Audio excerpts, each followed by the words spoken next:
तर उचलून नेणारा सुद्धा राज्याचा उपमुख्यमंत्री आदरणीय अजितदादा होते. असे अनेक प्रसंग बांधवांना आपण पाहिले असतील.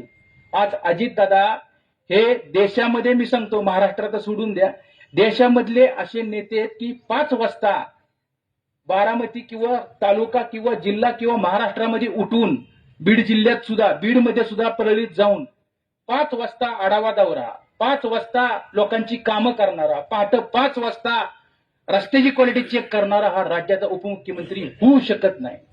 पहाटे 5 वाजता काम स्वतः या ठिकाणी चालू करायचे, रात्री 12-12 वाजेपर्यंत काम या ठिकाणी अजितदादा करायचे.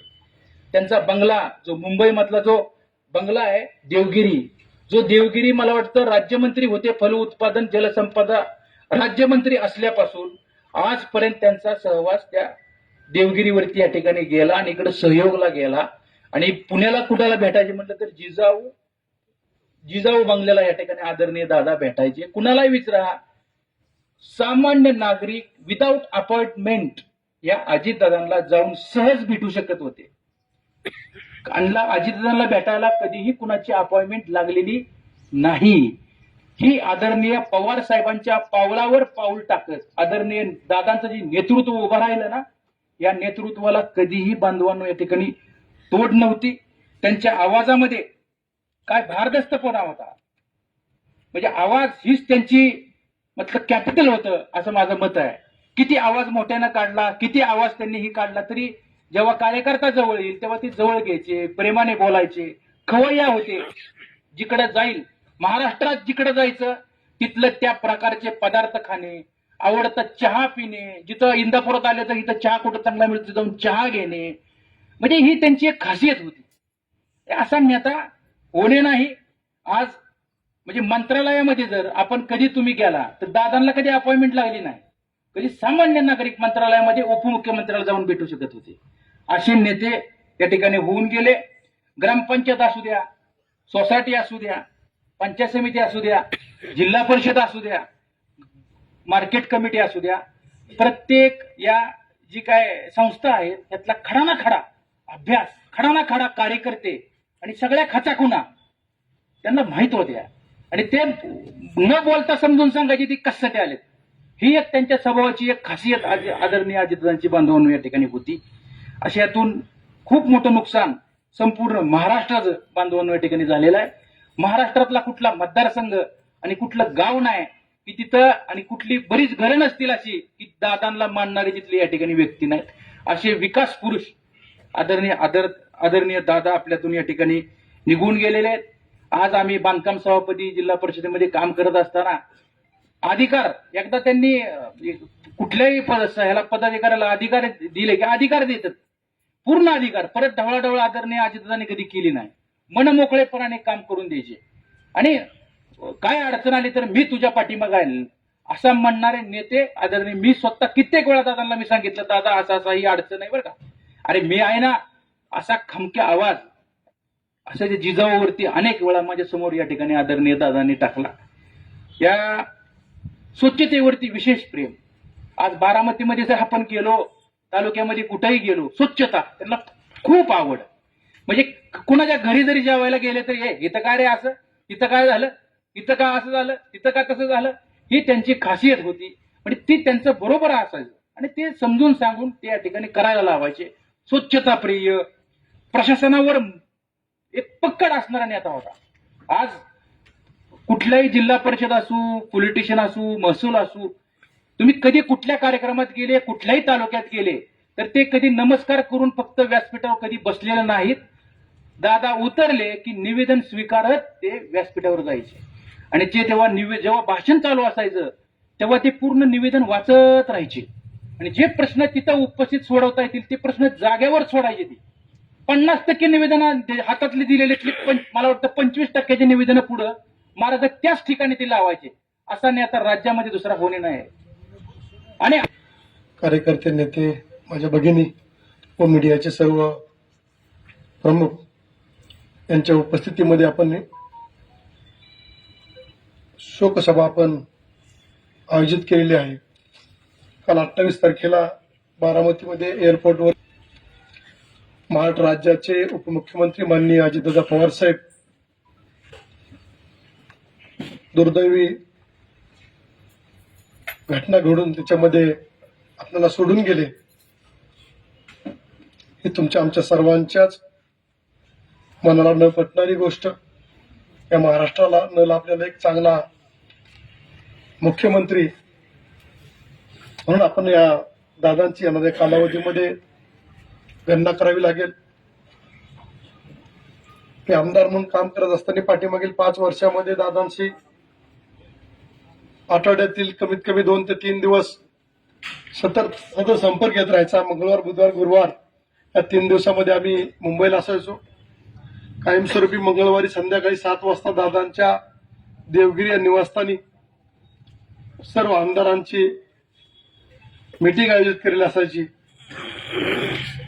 त्याला कारण एक सांगण्याचं असं आहे की जे स्वतःचे जे आमदार आहेत त्या आमदारांना कशा पद्धतीने आपण न्याय देऊ शकतो, कशा पद्धतीने त्यांची कामं केली जातील, हे करण्यासाठी दर मंगळवारी संध्याकाळी 7 वाजता ते 3 तास सर्व आमदारांना 1 to 1 भेटत होते, अडचणी सोडवण्यासाठी प्रयत्न करत होते. माझ्यासारख्या कार्यकर्त्याला इंदापूर तालुक्यामधून नेऊन मोहोळा विधानसभा सदस्य केलं. त्याच्यामध्ये अजितदादांची, पवार साहेबांची, राजन पाटील मालकांची मला साथ मिळाली. हे करण्यासाठी आपल्या या स्टेजवरील प्रदीपदादा गारटकर साहेब यांचंही मोलाचं सहकार्य मिळालं. अजितदादांना मी आयुष्यभर विसरू शकत नाही, कारण माझं नाव यशवंत माने आहे, परंतु दादा नेहमी समोर असेल तरी, फोनवरती असेल तरी किंवा कुठल्या कार्यक्रमामध्ये तुम्ही यशवंत माने लिहून द्या, यशवंताच्या माने लिहून द्या, परंतु तू यशवंता म्हणणार किंवा यशवंता माने म्हणणार, ही जी त्यांची बोलण्याची पद्धत होती किंवा यशवंता म्हणण्याची, मी माझ्या जीवात जीव आहे तोपर्यंत मी दादांना विसरू शकत नाही. ही एक तुम्हाला सांगण्यासारखी गोष्ट आहे. भरपूर गोष्टी आहेत. दादांनी कुणासाठी काय केलं नाही. तुम्हाला मग सर्वांच्या दृष्टीनं एक काळाकुट्ट दिवस ठरला. सकाळीच 9:30 दरम्यान बातमी सर्वत्र पसरली आणि ही गोष्ट खरी नाही असं प्रत्येकालाच वाटायला लागलं. प्रत्येक जण चौकशी करू लागला आणि दुर्दैवानं 9:30 पासून दूरचित्रवाण्यावरती ती बातमी खरी असल्याचं चित्र पाहायला मिळालं आणि अख्खा महाराष्ट्र सुन्न झाला. त्यांचा कुठल्याच राजकारणाशी संबंध नाही, ज्यांना कधीही राजकीय पक्षाची कुठल्याही कामाशी घेणं देणं नाही, अशी सुद्धा सर्व माणसं ही अत्यंत दुःखात बुडाली. असंख्य लोक अशी राजकारणापासून दूर असलेली धायमुखून रडली की का कुणास ठाऊक. ज्यांनी आयुष्यभर मतदान करत असताना अजितदादांना विरोध केला, त्यांनी घेतलेल्या पक्षाच्या भूमिकेलाही विरोध केला, परंतु दादांचं असं आकस्मिक निधन झाल्यानंतर आणि ज्या पद्धतीनं निधन झाल्यानंतर सर्वच लोक, जे विरोधक सुद्धा अत्यंत व्याकुळ झालेले पाहायला मिळाले. 1984 साली मला आठवतं की इंदिरा गांधींची हत्या झाली होती.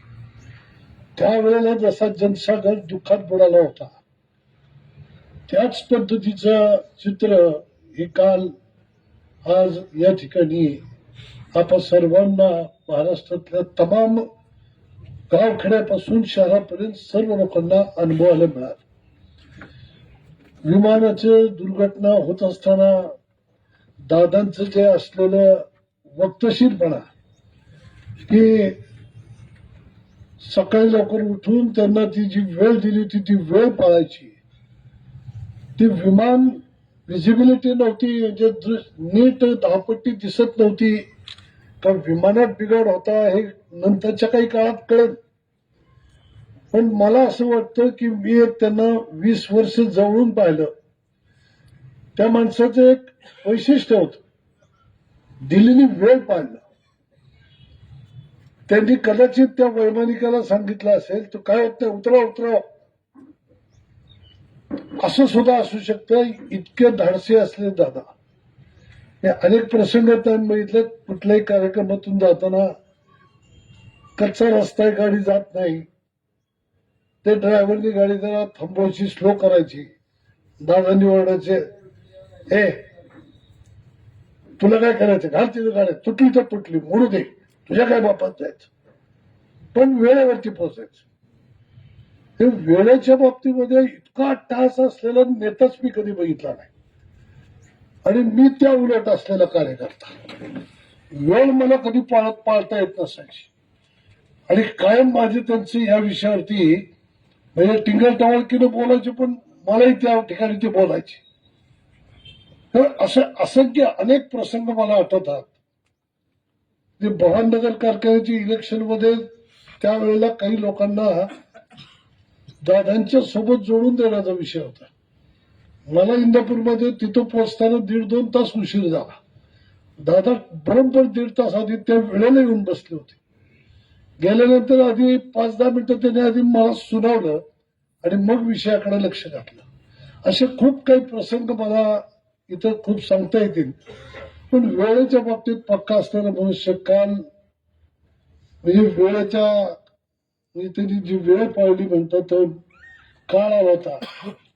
तर ती म्हणतात ना काळ शेवटी कोणासाठी थांबत नाही. प्रत्येकाचे दिवस 3 दिवसापूर्वीच्या त्यांचा एक व्हिडिओ फिरतोय की त्यात त्यांनी जाहीर भाषणात सांगितलंय की नेतेचं बोलावणं आलं तर ते त्यावेळेला प्रत्येकाला जावंच लागतंय.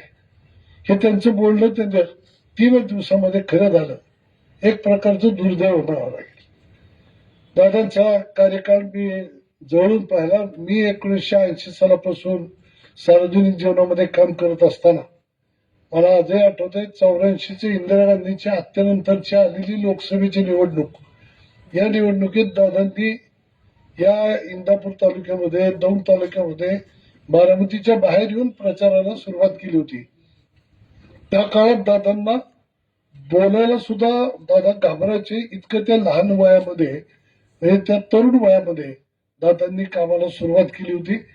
आणि दादा असे प्रत्येक गावागावामध्ये भाषण करायला त्यावेळेला त्यांनी सुरुवात केली. आणि पाहत पाहत आत्ताचे दादा हे इथपासून तिथपर्यंतचा सगळा प्रवास समोर आहे. एकही मुद्दा सुटायचा नाही. तिथे गेल्यानंतर जे पण कागद येतील, जे पण त्याच्यावरती प्रश्न असतील, ते सगळे बरोबर कागदाला कागद लावणं. आणि तुम्ही बघितलं असेल अनेक वेळेला तो कागद लावताना सुद्धा असा काही लावायचा की इकडं तिकडं एक म्हणजे केसभर सुद्धा कागद इकडं तिकडं दिसणार नाही. असा कागदाला कागद बरोबर ते लावून ते प्रत्येक असलेल्या कागदाला उत्तर देणं हे त्यांचं एक वैशिष्ट्य होतं. त्यामुळं कुठलाही मुद्दा त्यांचा कधी सुटत नसायचा. लोकांना बोलता बोलता चिमटे काढणं त्यातही ते वाकप करत होते. विनोद पण चांगल्या पद्धतीनं करायचे आणि रोखठोक बोलायचे. मी जेव्हा सोलापूर जिल्ह्याचा निरीक्षक म्हणून मला जबाबदारी होती त्यावेळेला मला आठवते मी रोखठोक दादा म्हणून त्यांचा एक कार्यक्रम घेतला होता. त्या सोलापूर जिल्ह्यातले सगळे